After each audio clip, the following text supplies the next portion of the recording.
right, welcome everybody to our first racist edition of Innovation Crush. So pretty soon we'll just break out into like a verbal fight, maybe violence. Yeah. No, just kidding. This is Innovation Crush, and this is not a racist moment. But if you guys are tuning in for the first time ever, the show covers all things marketing, innovation, ideas, creativity, and the ball does not stop rolling today with the man of the hour and the Rick and Morty T-shirt, which you earned. I heard you really earned that T-shirt. Well, yeah, I didn't pay for it. Dan Harmon, say hello. Hello. How are you doing? Innovation greetings to all of you. Innovation greetings. What is an innovation? I wonder what that would mean. Well, it's when you don't greet.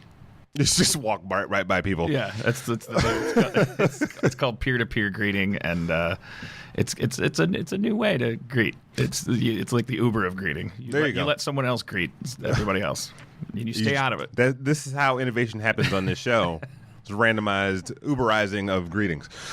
Before we get started, I got kind of a joke gift, but not really a joke gift. Oh. Because when I looked at the trailer for your documentary and some other stuff, everybody's like, alcoholic. But we have some really great friends at the Detroit distillery in my hometown of Detroit. And so here's a little bottle of first run gin from the distillery. Fantastic. Thank you. Yeah. So enjoy that. So speaking of hometowns, Milwaukee is yours. Mm-hmm. Did when I think about the Laverne and Shirleys of the world and the Step by Step, dare I say? Yeah. Where were you? Did you have any early influences, from home, or was it or was there any sort of Milwaukee influence on your comedic career this far? Oh, of course, everything. I mean, if I hadn't left Milwaukee, having met all of the people and trained under the people and had all the experiences that I had in Milwaukee, the only other place I've ever been is Los Angeles. So everything I am was created in Milwaukee, including like a really, really supportive theater community. I mean, it's a great place to cut your teeth because it's a small city, but there's enough people that if you stand on a corner and say, I'm a welder, long enough, someone will need something welded, and if you can do the same thing and say, I'm a writer. Right. But you're not going to get paid a lot. It's not the city that where writers flock to get mansions. But at the same time, if you just say, I'm a writer, it's the kind of town where you end up writing for the mayor, which I did, it's got one of everything. It's right. It's almost like a simulated city because it's just like clean and nice and uncomplicated, but still qualifies as a city. So I from a very young age decided that I wanted to be doing comedy stuff, and I was definitely unfunny enough back then that if I had been in a larger city or a less supportive city, I would be welding because if I had been born in Chicago, I think even I would have been discouraged, and also people would have discouraged me. So it was like middle of the road enough of a city, because me growing up in Detroit, it was like either teacher, civic worker, or you worked at one of the auto plants. Like it was like 3 or 4 choices. Yeah. It was, but yeah, there was a thriving black box theater community there. I got to choose every type of little thing I wanted to experience, Right. Everything had a kind of parallel to things that I would understand when I moved to LA. So for instance, when I came to LA, I knew already I'm going to focus on writing because I already know just from being in Milwaukee that the theater is fun, but I'm never going to be the best. Right. Because there were already better actors than me in Milwaukee, but there was no better writers. So what fuck you writers in Milwaukee. You hear me? fuck the Milwaukee writers. That's a good shout out to the hometown. Screw you people. That was like the most labyrinthine way of saying the most pretentious thing I've ever heard myself say, and I've said a lot of pretentious stuff. Which is ironic because I'm going to skip ahead in my own notes because I know you say that in jest and you're kidding. But there was a quote that I read, and it's like, he has given hope to those of us who don't fit in, right? And I wanted to know from your perspective what that means. I think, I've always I've always had like kind of class issues. I mean, I especially after I moved to LA and started working in TV, I don't, and I think it's always been sort of a stumbling block for me. I'm very, very conscious of like wealth and whether you were born with it or whether you earned it and stuff. And maybe because of that, and combined with the fact that I was, like most writers, a nerd in grade school, junior high school, and I don't know why I'm qualifying it with a time period. I am a nerd, but always been. Always have Right. been. I mean, but like beyond being a nerd, I mean, I'm like didn't even, I didn't fit in with humanity. Like it was sort of like it was a constant source of sort of friction, and I loved television, and I loved movies, and I loved my computer. I loved everything that wasn't people, that was about people. Right.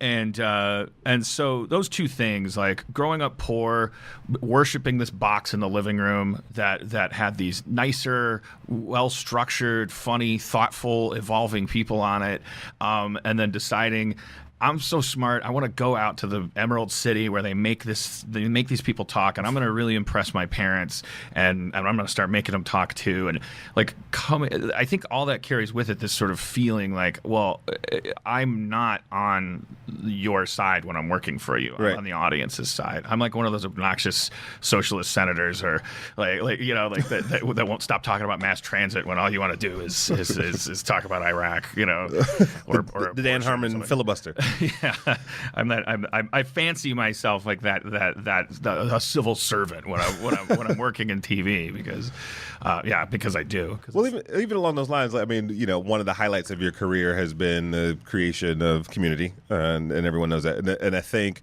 this idea that you're representing this kind of underserved or misunderstood community, not to alliterate, but I liked that there was an underpinning in that show, and it was because you came from a community college yourself, and there's this idea of almost like the educational system failing us, and I don't know if you had that intention, but what is the social commentary version of either that in Community or just in your work in general?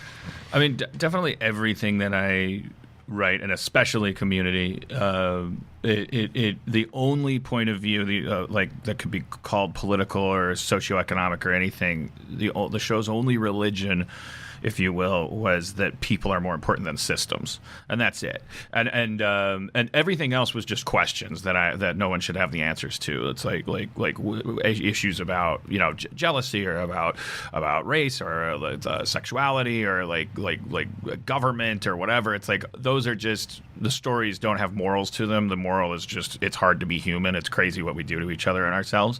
But the show was, I think, very adamant about the fact that if there's something that's not human in a relationship with something that is human, then you should always side with the human. Like even if you and me and two other people form a club, we call it the Innovationists or something. Like it has a checking account now. It has a schedule. It becomes a system. It doesn't have a heart. It doesn't have a brain. It Right. doesn't have anything. And there's 4 individuals in it, but it's now a thing. And to the extent that thing starts making the decisions for us, it's like we may find that it empowers us in some ways. I'm not saying that systems shouldn't exist. I'm just saying that I hate the fact that they have become somehow our favorite thing on a two item list. Well, how do you have any thoughts on like how you preserve the purity of something as it evolves, right? Like you look at Comic-Con, you're a nerd, right? So you go Comic-Con. There's a certain subgroup of people that like hate Comic-Con now who were fans of it, originally, because it became a big thing. It became this thing. Have you encountered a need to, I don't know, like think about preserving the purity of something that you create? I think fragmentation has always been our best friend in that regard, like because you can never go back. I was a communications major in college, and I remember the professor saying, so direct broadcast satellite, artificial intelligence, cable TV. He listed about or MP3 technology at the time was just becoming a thing, and are these things good or are they bad? And he did this big lecture, and then and we were all waiting for the answer because he's telling these stories about how some of them ruin things and some of and he said it's always more good and more bad. That's it. That's the only thing that happens. And one thing that you can guarantee is that you can't go back. You just can't. I remember watching, I think, Charlie Rose and the guy from Metallica, and was it Chuck D? We're on, or was it Dr. Dre? And see, it is the racist hour. Yeah, I don't remember. I knew it was coming, but I don't remember the white guy from Metallica. Chuck D, Dr. Dre, Flavor Flav, one of those guys. That's my Flavor Flav. No, it was Wendy Williams. Wears a giant clock. So for people like me that can just be racist and go, that's that guy with the clock. Was it Dre? Do you remember what I'm talking about? I'm looking over at my assistant. I know. And they both just no. I wish I knew because he was the smart one on the show because he was saying that same thing. The Metallica guy was all up in arms about MP3 and Napster and stuff. Remember when he was going nuts about that? And the other guy was saying this is the same thing. We went through it with cassettes and all this stuff. Right. You can't bet against technology. It's always going to move forward because technology has a relationship with the consumer. Blah blah blah. So going back to your Comic-Con thing, you're never going to be able to take Comic-Con, which has become for nerds or even not nerds. It's become a pop culture festival, right, in which I was working at comic books back in the 90s, and that was a mecca where everyone was safe that didn't feel safe anywhere else. You would go there and you would fill your bag with comic books and stuff, and because you were probably larger than your average hiker, you could just plop down on the convention floor, right, sit against the wall. That was what Comic-Con was. It was that still happens. Now they're just in the way. Well, now they get cattle prodded by Bruce Willis's security team. They literally have a rule there. You cannot sit on the floor, and that was a big deal. But are we going to go back? No, because Bruce Willis needs to get through. And aren't you glad he's here? The good news is, since Comic-Con is so popular like that, obviously, you're filling that place with millions of people, each of whom, if they have a complaint about that, they go oh man, this place used to be smaller. Then they get to go start their own thing. And there's 690 something comic book conventions a year. That's 2 a day. You literally cannot go to every single one, and that is a result of Comic-Con. Right. And so it's fragmentation. Just as surely as Milton Berle should be thanked if you like the IFC channel, because as technology progresses, it gets jackhammered into these chunks. Yeah. I think that's our only recourse to purity is the punk rock. So I'm sick of the Beatles. I want to say fuck the Queen in a basement, for 30 people. There's always going to be somebody, some son eating the father, going this is getting mainstream. This is getting hacked. The son eats the father. That's pretty graphic. You are a writer. I can tell. No, I'm just really hungry and I hate my dad. I'm hungry and I hate my dad. That'll be the title of this episode. Do you still feel isolated?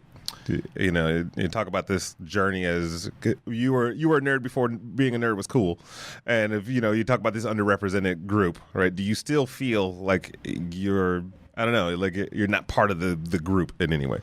Yeah, I guess. I mean, I bet almost any writer would say this, or any creative probably, is that you if you go into it for the reasons I did, which I think are all too common, which is kind of what I'm learning in therapy is called workaholism, but what I always thought was just sort of, I don't know, codependence with humanity or something, where you're you just want to prove you're useful. You just want people to. I think we all have, from our chimpanzee circuitry, we are deathly afraid of getting excommunicated from the fig tree. We're worried that because it's an actual life and death thing that's in our DNA, that if enough people start looking at you sideways, you might starve to death eventually, because we don't biologically, we're not designed to hang out like Tom Hanks and Outcast, Castaway.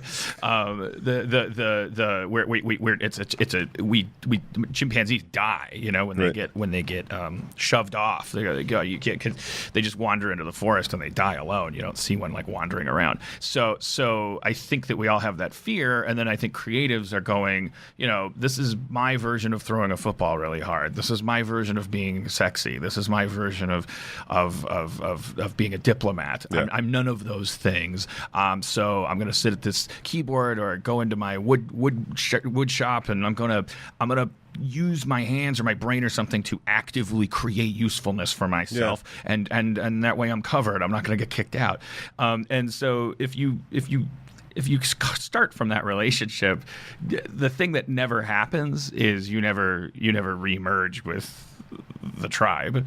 You can get into an elevator on the bottom floor and push a button that takes it all the way up to the top floor, but it's an elevator and you're in it by yourself. Right. It's not because you're actively choosing to other people just hug each other and just have unconditional love. Like I think all creatives have like a little bit of a loose wire. No, I think so too. I mean, this is our 100th episode, so thank you first of all.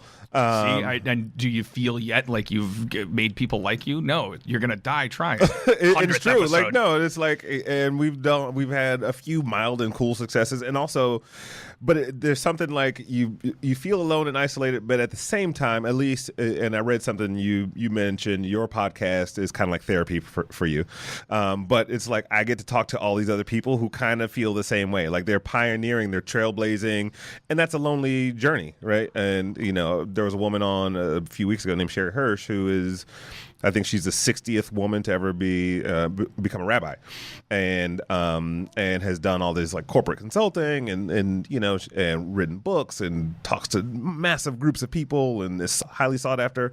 And asked her a very similar question, and like there was a long sigh and a look at the table, and it was like, yeah, I am kind of lonely. It's an interesting space to be in. Yeah, it's different from saying unhappy. I mean, right. like I mean, I don't know. Ask my wife. I don't even think she'll be able to answer. She married me, and yet there's some kind of like it's a constant challenge. Like I got some kind of scorch on my circuit board somewhere that I'm comfortable and I'm happy. I'm doing what I want to do all the time. Like I'm never going, God damn it! I remember washing dishes, in a kitchen for other people, and like feeling like okay, I have to focus on how to wash these dishes really well because the only alternative is violence to myself or others. Right. I don't, because I'm clearly feeling like an actual this is wrong, and I'm bad at this, and I hate the person that I'm doing it for, and I don't even want the dishes to be that clean. Frankly, they're not even mine, and always just this dialogue, right? depression, and and all this stuff. I never feel that. That's why it was of utmost importance that I either die trying or get on honest ground in terms of what I do every day. But the technical answer to the question, do you feel, are you still alone? Are you still apart from the pack? Yeah. And I think it's by choice or something. Yeah. I don't know. No, you kind of have to be. And then at the same time,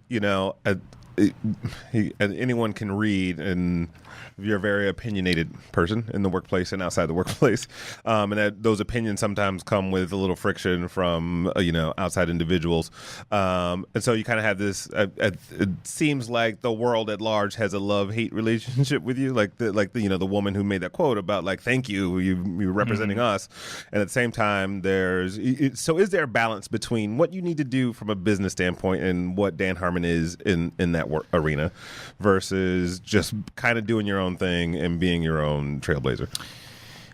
Boy, I mean, you could break that into 4 different questions that I think I've been asked over the last 10 years, and one of the most important ones is, don't you think if you were a better person, you'd make more money. Like, don't you think that's something that somebody just blatantly asked me at the TCAs one year when I was launching Rick and Morty? I had just been Wait, fired. don't you think if you were a better person, you'd again? No, I got it. That's how I rephrased his question, but it was that's exactly what it was. You know, he stammered and stuttered and tried to find his way through it. But what he was really asking, because I was launching a second show after being fired from my first. The truth, I've been fired in the past. If you, you know, it's like Sarah Silverman fired me off of the show I created with her, and she said you were a genius, like all in the same breath. Yeah, and so this journalist was asking, you know, like basically, haven't you ever considered that all you'd have to do is shut the fuck up and stop? Like being like, who is this? And couldn't you be president then, or like, you know, like, or at least Aaron Sorkin or something, like because if you were compatible like with society, that was a bad example, wasn't it? But we can all be Aaron Sorkin. Halloween is coming up. I was trying to think of the name of like somebody that's actually just doing it right, you know, like in terms of like. Funny, I was trying to think of the same thing too, and I couldn't. There's very few. Well, I would think of my friend Bill Prady, who runs Big Bang Theory, yes. and who's just launched the Muppet Show on ABC. You know, whenever I see him, it's like a fun, like kind of Prince and the Pauper body switching movie, but without the body switching part, where we're both just sort of like, he says like, half of the reviews of the Muppet Show are bad, and I'm like, yeah, no one ever watches anything I do ever, and I've never met the president, and I don't drive a car so expensive that I don't know how to pronounce it. And I mean, do either of us really want to switch places? Do you really want to be a critical darling for doing the Muppet Show on ABC? Is that why you picked that job? Or and he would say, I love the Muppets and whatever, but like, so I'm trying to think of, but he's definitely a guy who, like, he's a mensch, you know, he knows. He gets it, like he understands the big picture and how to pick his battles. That's the phrase. Pick your battles. That's always been said to me since I was 3 years old, you know.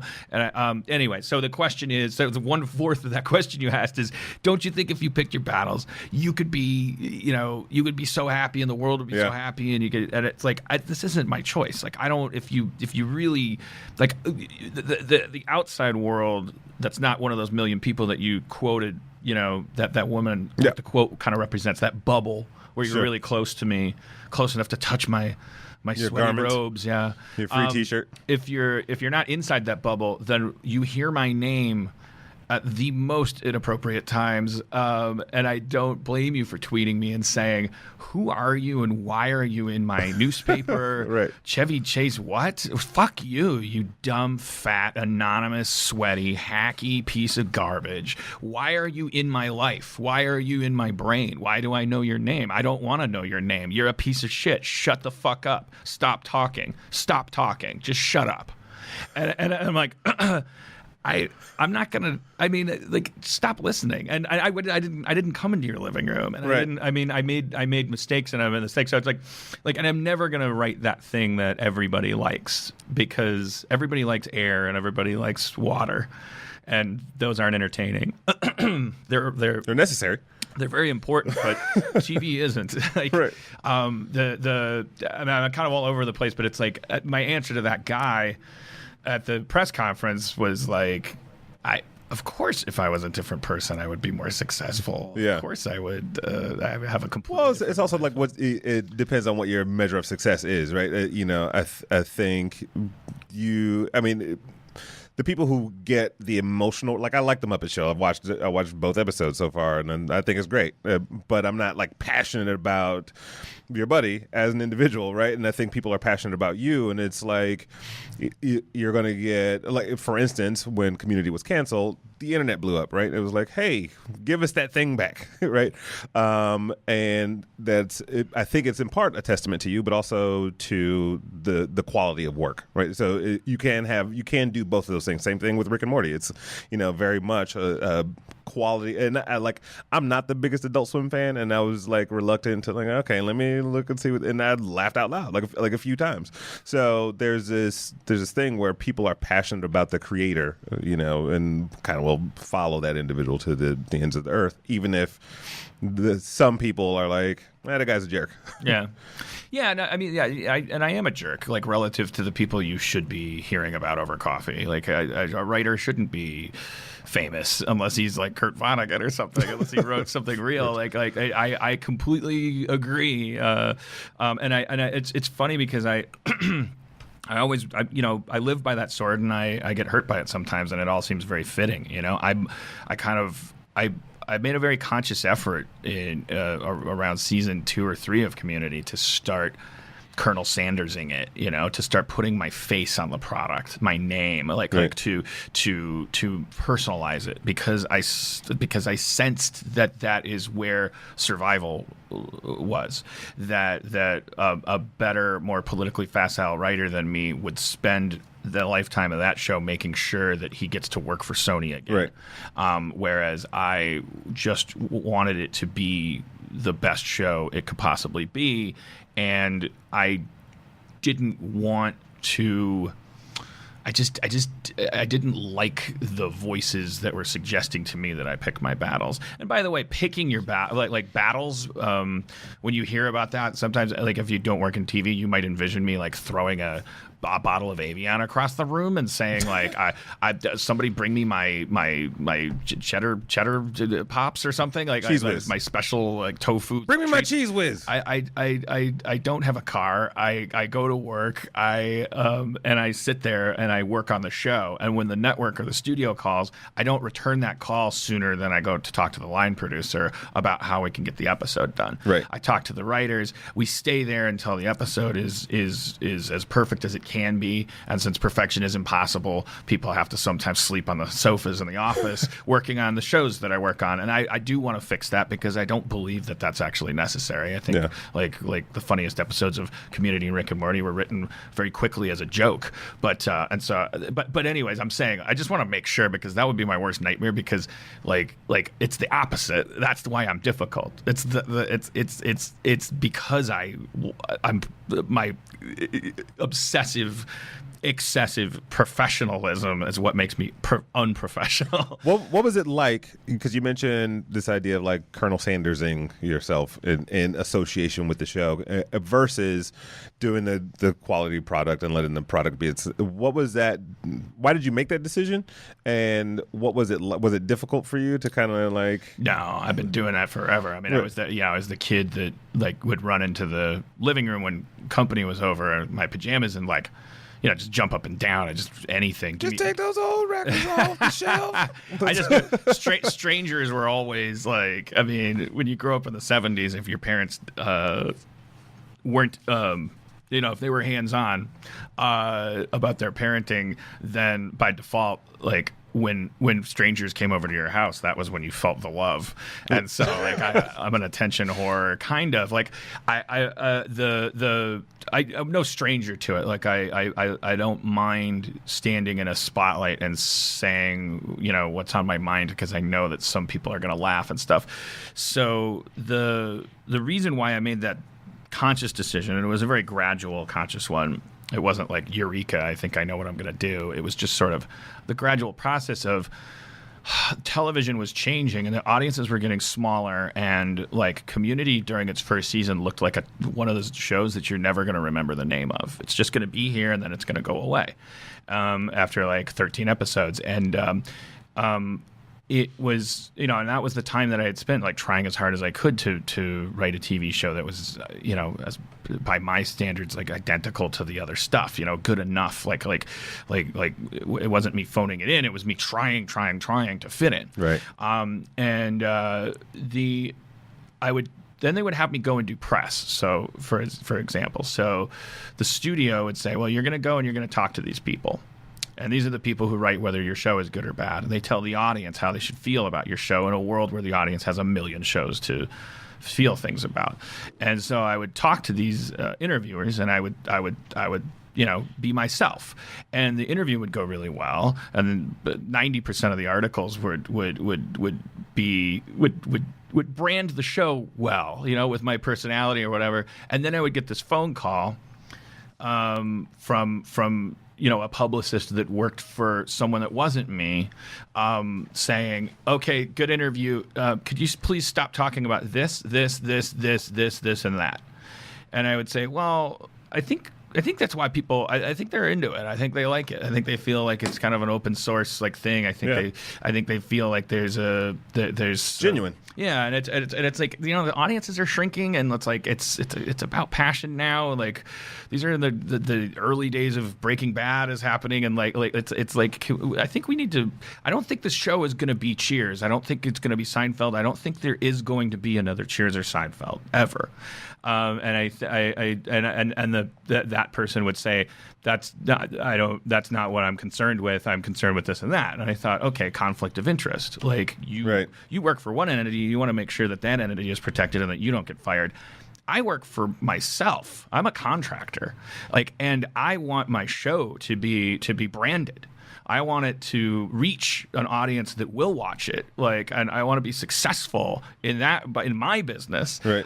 So I literally hired a publicist that was actually and had sat down at lunch with them and said I need someone that's not representing also the guys that don't want me to talk about certain things. We need to make me a separate thing.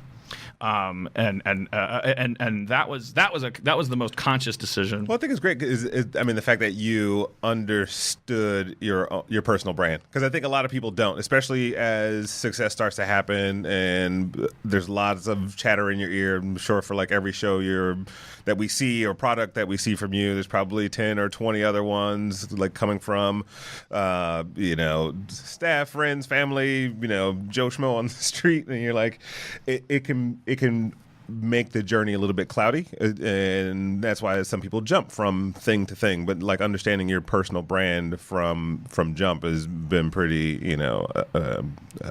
just a great experience. It seems like.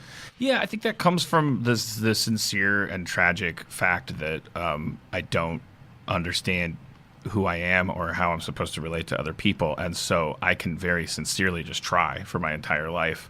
My message is always, I'm not a guy that pretends to be a man of the people and then goes home and there's a hitchhiker in the crawl space, or or tells people he's so charming because his act is all about how he's dumber than his wife and he just wants to make her happy, but then he goes home and he's a huge asshole and does all this weird stuff and has a sex dungeon, and I don't. So you have listened to my show? I don't. I've just finished talking to your lawyer, but he told me what not to mention. You're in fact, let's bring in the law.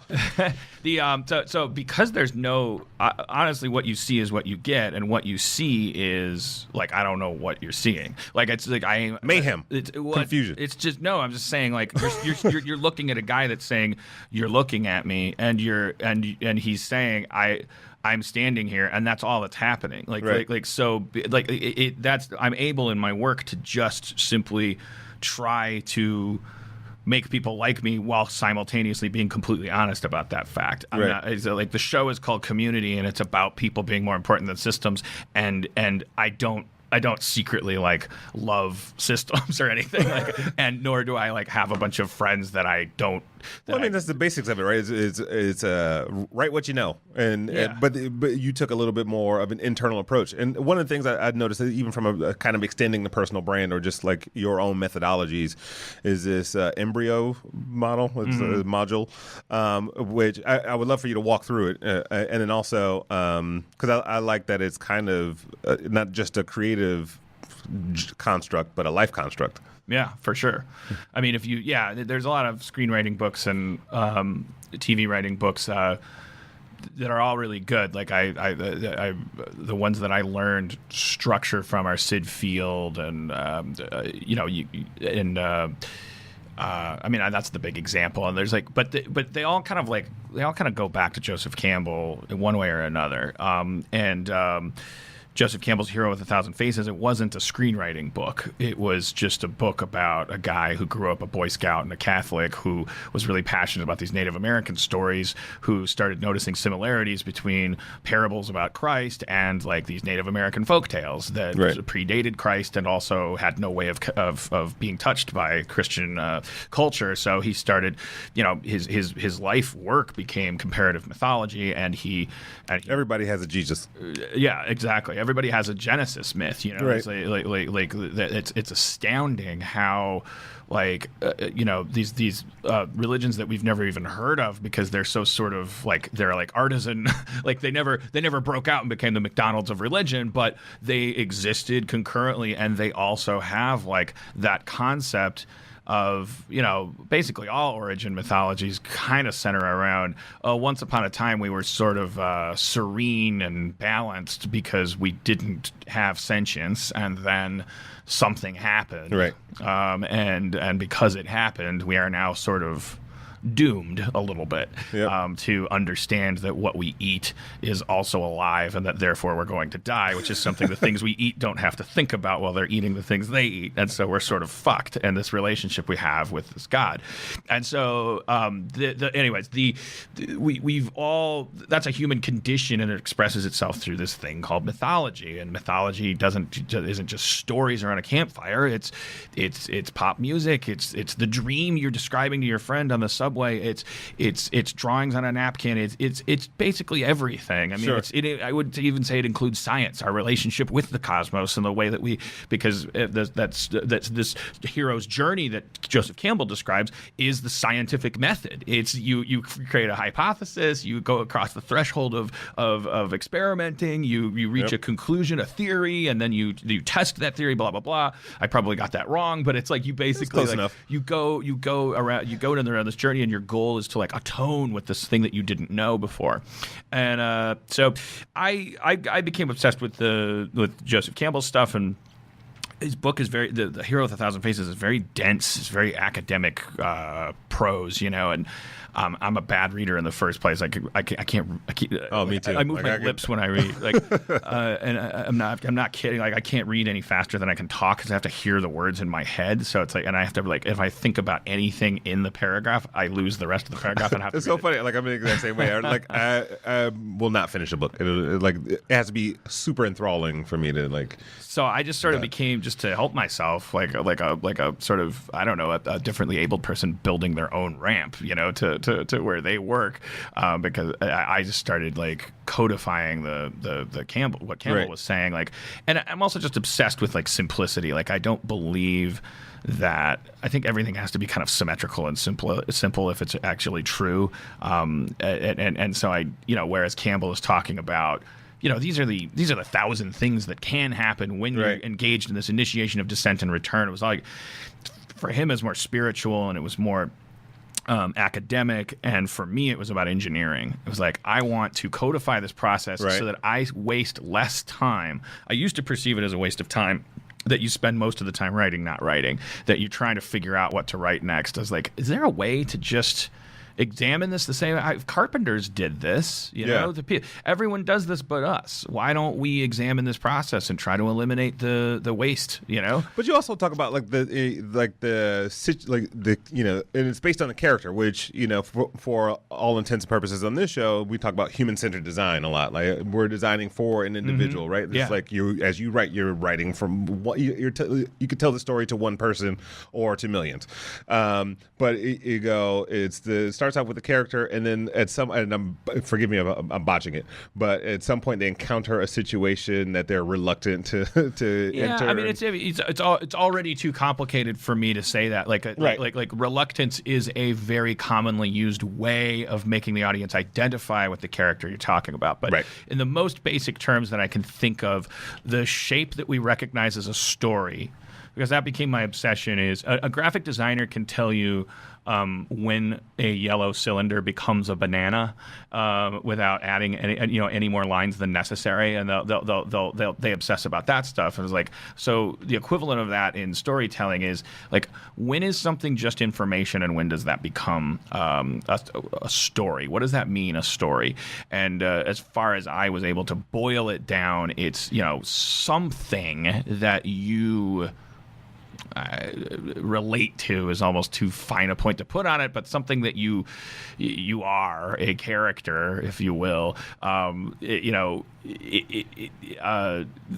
has an incompletion of some kind, right. like a problem or a wish or there's something wrong, something off balance, and therefore that thing is thrust into new circumstances that it has to adapt to. It becomes native to those new circumstances. It converts, and it also usually then there's a process of like sort of on a major scale, death and resurrection, but death and resurrection could mean I left my car keys in the car. Yeah. A story could be you're sitting in your car, and you go and get ice cream and come back. It's not a good story. I don't think I'd go see it. But it is a great story. But a story, but it's just ice cream keys. But if you just say I'm eating ice cream, that's not a story. Like right. if I'm on the phone with you. But if you say I was just eating ice cream and I left my keys in the place, so I had to go back and I looked all over and I found them in the last place I looked, and now I came back here. So anyways, I'll be right over at that meeting. Right. That's a story. So the it's like it's the problem solving aspect of it, and I think that's maybe not the identifying with the character or like some of the cliche things we hear, but it is like the human nature to solve problems, right? It's the human nature also to be in unfamiliar circumstances. So you look at our genetic library and why that might be the case. It's obviously because, well, not obviously, I shouldn't say that, but I'm not a scientist, but it seems clear to me when you look at hummingbirds and earthworms and giraffes and things that what you see is two different strategies of survival biologically. One is to get really, really compatible with your environment on a fundamental level, to like let the environment shape you so that you can beat other things around you by being the key that fits that lock. The downfall of that strategy, when it falls down, is that environments change. The hummingbird's flower that it can suck nectar out of might go away, and the hummingbird doesn't just migrate or anything. It just falls down and dies. So the other strategy, which we represent, the branch of evolution, is it's like, let's take all comers. Let's be ready for anything. This world is unforgiving and unpredictable, and it's stupid to think that we understand it. And what we have to be ready for is just anything.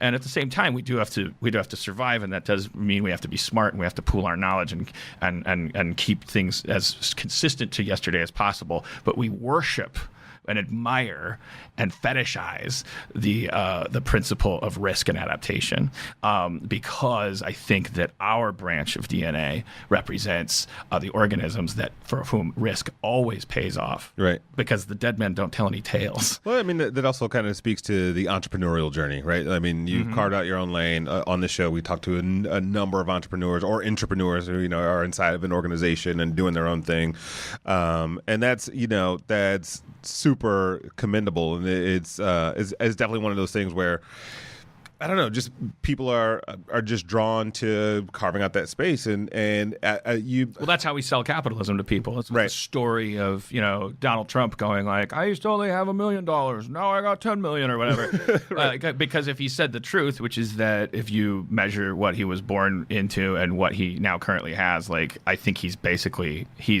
as successful as me when I was washing dishes. He's like showing up to work. Right. His job happens to be to have a shitload of money, and he's done just as well at it as I did washing dishes. So that's not a fun story. Like capitalism does lend itself to with only a couple of lies you can make a hero out of a villain, because make a hero out of and they defied everybody, and people tried to tell me that I couldn't make a company that they said poison belongs in a poison bin, not in a river, and I said you're wrong, and I put poison in the river, and now I stand before you as the biggest river poisoner in all the world. And they were kind of like, yeah, want to be that. I want to do that. I wanna poison I don't river. like my boss. I don't like washing dishes. I feel like a hobbit in the Shire. I want to be Gandalf. I want to go out there and poison rivers and make money. But people do want to, like, I was listening to a riff of yours on millennials, right? And like, there's so much talk around generational entrepreneurship, right? With Gen X, like, I went, my first job out of college, I worked at Chrysler, and like that was kind of the road where you've got, we'll say millennials, I mean, entrepreneurs come in all ages and demographics, but this idea that there's a construct that happens, whether it's in education and the educational system is failing to place jobs and blah, blah, there's a systemic issue. But at the same time, there are so many millennials starting companies and doing what you're saying, like, I want to be Gandalf. Yeah. Right. And they're actually doing it well. I mean, I should say they're doing it right. I don't know if they're doing it well. I think one of the I've said a lot of bad things about millennials. That's what old people do. They hate the young. They'll get eaten. But The son eats the father. I don't like that they're team players. I don't like that they love their parents. I don't like that they think language is magical. These are things that are incompatible with the way I grew up and the hero that I worship. Which is somebody who is raised by shitty parents and uses any words he can grab to like gain his liberation. It's hard then to be told that you're microaggressing and that they need a trigger warning and all that stuff. So there's friction there between me and that generation. But the great thing about the millennials, and by the way, all general statements about generations are full of shit, but whatever. Exactly. But let's talk about this concept on the table. The great thing about that generation is they actually, even though they believe in the system, they don't trust the one that we have. They simply don't see a kind of like Cobainian punk rock need to just vandalize and subvert.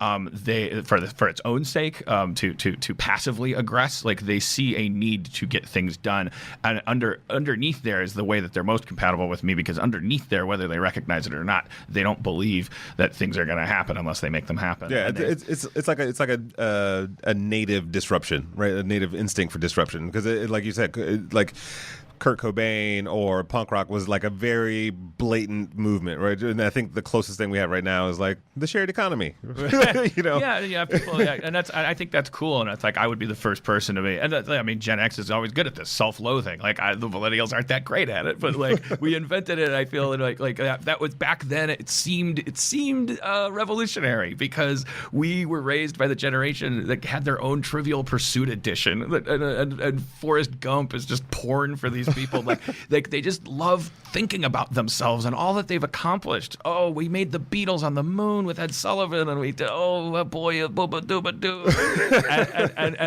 And if you're gonna live under this roof, you should be like me. Where are your Beatles? Where's your moon? And we reacted by going, how about fuck you? How about take your shampoo and your consistent beats and your fucking like reliable consistent Capitol Records industry and just take it and just don't even shove it up your ass. Like just go in the other room. Rub it on there. Yeah, just rub it on there. Go do your own thing with it. I'm gonna go in the alley and I'm gonna lean up against the dumpster with David Cross, look at the ground, and write poetry about broken glass or do jokes about jokes.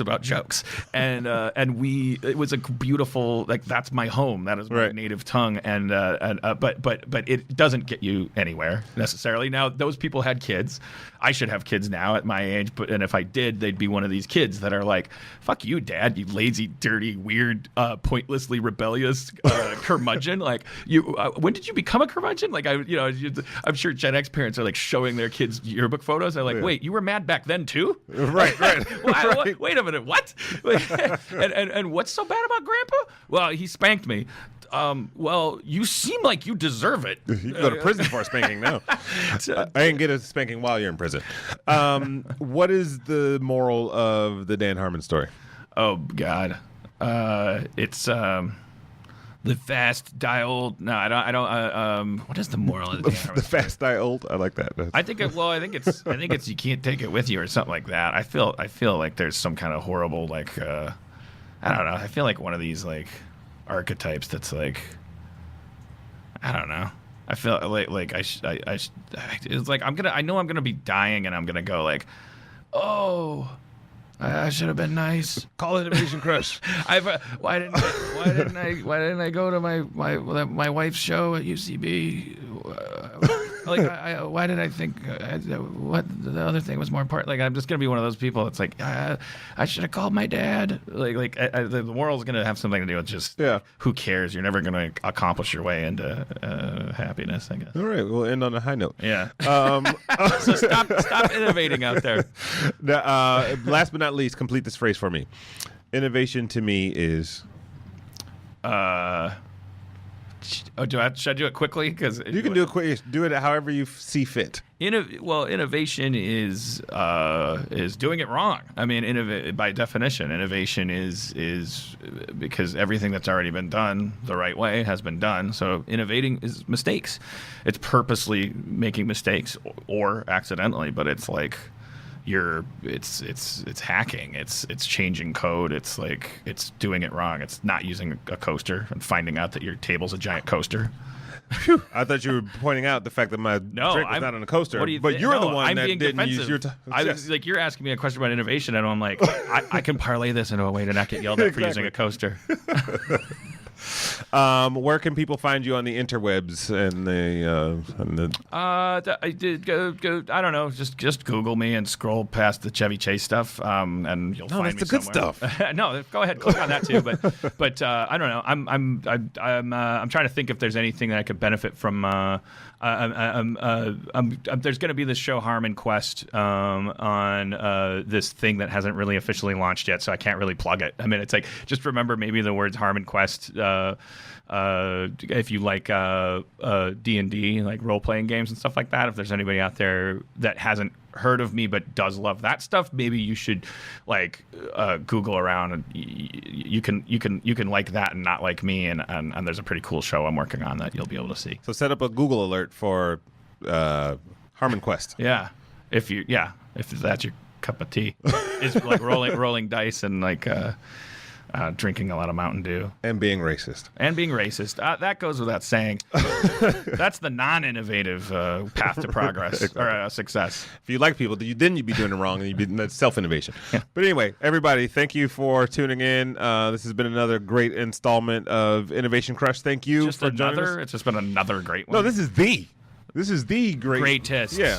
Sorry, thanks for rewriting. Read the contract next time. All right, everybody. We'll talk to you next time.